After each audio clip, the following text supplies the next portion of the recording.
नमस्ते सबैजनामा, म शुभराज खत्री। सुनौ उहाँ बागा झोलेहरूको कुरा कसरी आफू एजेन्डा जनतालाई बताउँदै हुनुहुन्छ।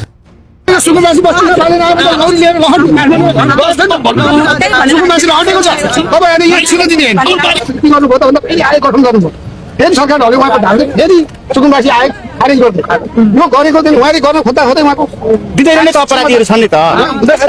साथीहरू देख्नुभयो नि तपाईहरुले, केपी ओलीको एजेन्डा भनेको जनता मूर्ख बनाउने, जनतालाई झुक्काउने र जनताले चाहेको नेतृत्वलाई चाहिँ, जनताले चाहेको व्यक्तिलाई चाहिँ तल झार्न खोज्ने। हेर्नुभयो नि यहाँ भोट माग्ने शैली कस्तो छ।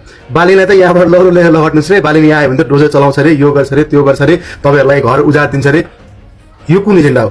केपी ओली 3 चोटि त्यही क्षेत्रबाट जितेर प्रधानमन्त्री भएको मान्छे। केपी ओलीले 3 चोटि प्रधानमन्त्री हुँदै गर्दाखेरि त्यहाँको सुकुम्बासी बस्तीको मान्छेलाई एउटा पनि लाभ पुरा दिने सोचेन र आज उसको प्रतिस्पर्धी बालिन शाह जस्तो मान्छे त्यहाँ गएपछि उसको आफ्नो खुट्टा तलबाट जमिन हल्लियो। अब के गरौँ कसरी चाहिँ म जितौँ भनेर चाहिँ बिचारा सोझा साझा निमुखा जनतालाई नेशनल भोलिन्टियर फोर्स नेपाल युवा संघको मान्छेहरू परिचालन गरेर चाहिँ जनतालाई मूर्ख बनाउने काम हुँदैछ बिचारा। अब एजेन्डा सुनाउस पनि कसरी? भागवती सबै एजेन्डा पहिले भनिसकेको छ। केरुङ काठमाडौँ रेल, घर घरमा ग्यासको पाइप, पानी जहाज सुलुलुलुलुलु। अब एजेन्डै बाँकी छैन।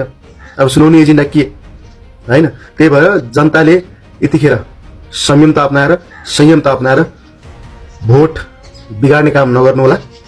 यस्ता अपराधीको मान्छेलाई, यस्ता अपराधीहरूलाई जुन भाद्र 23 गते हाम्रा सासाना भाइ बहिनीहरूलाई छातीतिर टाउकोमा खोजी गोली हानेर मारेको छ, यस्तालाई हुन्छ भन्नुस्।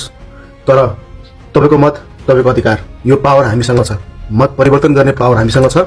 जबसम्म यो पावर हामीसँग छ हामी विन हो र 21 गतेको भोलिपल्ट हामी फेरि तल झर्छौँ कि तपाईले यो मत बिगार्नु भयो भने। त्यसैले यस्ता यो झोले झल्टुहरूको कुरामा नलाग्नुस्, आफ्नो छातीमा हात राख्नुस्, नेपाल आमालाई सम्झिनुस्। के भन्नुहुन्छ नेपाल आमाले त्यो गर्नुस् है। जय नेपाल, जय देश, धन्यवाद।